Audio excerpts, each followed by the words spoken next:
La crisis económica de México de 1994 fue una de las crisis iniciadas en México que surgió por la falta de reservas internacionales causadas por la devaluación del peso mexicano durante los primeros días de la presidencia de Ernesto Zedillo.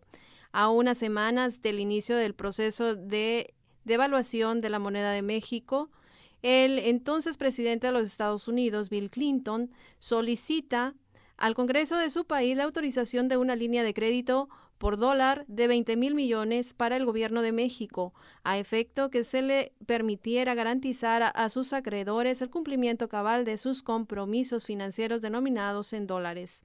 En el contexto internacional, las consecuencias económicas de esta crisis se denominaron efecto tequila. En México se le conoce como el error de diciembre, una de las frases acuñadas por el presidente mexicano Carlos Salinas de Gortari para atribuir la crisis a las presuntas malas decisiones de la administración entrante de Ernesto Zedillo Ponce de León y no a la política económica de su sexenio. La salida de la crisis, paquete de emergencia. Estados Unidos invirtió rápidamente comprando pesos del mercado para evitar una mayor devaluación del peso. Sin embargo, estas medidas no eran suficientes. El presidente estadounidense Bill Clinton solicita al Congreso enviar un paquete de rescate. Sin embargo, diversos representantes del Congreso que se habían opuesto al Telecán veían esta crisis como uno de los resultados del tratado. El Congreso votó en contra de la aprobación de estos fondos de rescate. No obstante, algunas personas dentro del Tesoro estadounidense encontraron una vía legal para enviar el rescate por medio del Fondo de Estabilización de Divisas, la cual no requería la aprobación del Congreso de los Estados Unidos. Así, se enviaron de los Estados Unidos 20,000 millones de dólares, a los cuales se le atañeron casi 30,000 millones más, 17 millones del Fondo Monetario Internacional, 10,000 millones del Banco Internacional y 10,000 millones del Banco de Canadá en forma de swap en corto término y 1,000 millones más provenientes de los diversos países latinoamericanos, entre ellos Argentina y Brasil, cuyas economías eran severamente afectadas por el efecto de la crisis mexicana. El dólar se estabilizó en un periodo de 6 pesos y por los siguientes 2 años antes de ser afectados por la crisis financiera asiática en 1998, se mantuvo en 7 y 7.7 pesos mexicanos. Cambio de la política económica. Comprometidos con cumplir las obligaciones del Tratado de Libre Comercio de América del Norte, el gobierno mexicano no recurrió a las prácticas tradicionales de los países latinoamericanos por tiempos de crisis, como el control de capitales que podía haberse prolongado la crisis, tal como fue en el caso de la crisis sudamericana del 2001-2002, sino que introdujo controles estrictos en la política fiscal. Continuó con su política de libre comercio y libre flotación. El crecimiento acelerado de las exportaciones amortiguó la recesión y en menos de 10 meses la tasa de crecimiento mensual del PIB ya era positiva. Para 1996, la economía ya estaba creciendo, llegando a un máximo de casi 7% en 1999. En 1997, México pagó por adelantado todos los préstamos de los Estados Unidos. Las altas tasas de interés de devolución llegó al 100%, provocando que muchas familias no pudieran pagar sus préstamos e hipotecas financiadas por sus ingresos regulares, perdiendo sus propiedades, mientras que el gobierno federal realizaba un rescate financiero a Bancos de México, conocido como FOBAPROA. Estas medidas de sinceramiento de la economía no fue acompañado por un proceso de reevaluación de la deuda de los morosos, lo cual provocó haber salvado la rutina a miles de pymes y personas.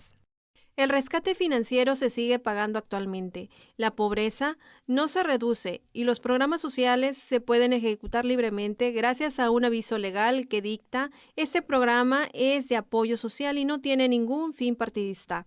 Por el aparente incremento de los ingresos producto de la política económica basada en el crédito de bajo monto que se ofrece a la población en general. Las crisis económicas fue incubada debido al exceso de gasto social, la emisión de tesobonos y el control del tipo de cambio, así como las medidas populistas y mercantilistas diseñadas por la tecnocracia con intereses particulares, sin llegar a liberar las fuerzas del mercado y presenciar la libre competencia. Esta forma parcial sumió al país en un crecimiento económico lento por varios años. El presidente Salinas de Gortari había anunciado que el PIB crecía aceleradamente bajo el TLC. Pero en las prácticas, la economía mexicana ha crecido lentamente y el presupuesto nacional también. El crecimiento en el precio del petróleo permitió una mejora en la situación presupuestal del Estado al producir más de 3 millones de barriles al día, Pemex, hasta que sobrevino la reforma petrolera y la caída de los precios del crudo impuesto por la OPEP, para mantener el escenario de competencia internacional en el abasto de combustibles. El periodo de 1995 y 2005, México ha sido el país con menor incremento económico de América. Asesinatos políticos y levantamientos armados. El candidato presidencial del Partido Revolucionario Institucional fue el gobierno desde 1929. Favorito para las elecciones, Luis Donaldo Colosio. Fue asesinado el 23 de marzo de ese año. Esto provocó que el saldo de los tesobonos se situara en 7.049 millones de pesos. Esto fue un incremento del 83% respecto al de diciembre del año anterior. Y unos meses después, José Francisco Ruiz, secretario general del PRI, quien también fue asesinado el 28 de septiembre. El EZLN, una rebelión insurgente de Chiapas, le declaró la guerra al gobierno el 1 de enero de 1994. Aunque el conflicto armado terminó dos semanas después, las inconformidades y peticiones de los insurgentes eran causa de preocupación, especialmente para los inversionistas. Su objetivo último consistió en la transformación revolucionaria de México en una república socialista. Los rebeldes demandaron entonces trabajo, tierra, techo, alimentación, salud, educación, independencia, libertad, democracia, justicia y paz. Como respuesta, el gobierno federal envió al ejército a sofocar la rebelión. Los combates entre ambas fuerzas duraron 11 días. A partir del 12 del mismo mes, el gobierno y el EZLN iniciarían acercamientos con el fin de buscar solucionar el conflicto por la vía del diálogo. Se establecieron las mesas de diálogo de San Andrés Larraínzar, las cuales se mantuvieron durante el sexenio de Salinas y continuaron en el de Ernesto Zedillo.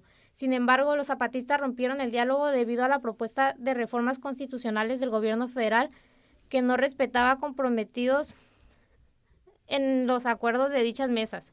Zedillo respondió con una nueva ofensiva militar. Se emitieron órdenes de aprehensión contra los dirigentes del EZLN y el hostigamiento contra las comunidades zapatistas. La sociedad mexicana, en apoyo a los zapatistas, rechazó las acciones violentas y se manifestó inmediatamente a lo largo del territorio nacional en marchas y movilizaciones exigiendo paz y diálogo. También a nivel internacional se generó una intensa presión que se consolidó en la formación de organizaciones de solidaridad con el movimiento zapatista, principalmente en América y Europa, ocasionando que el gobierno mexicano diera marcha atrás parcialmente en las agresiones. Sin embargo, a 27 años del lanzamiento del EZLN, muchas de sus demandas aún no han sido resueltas.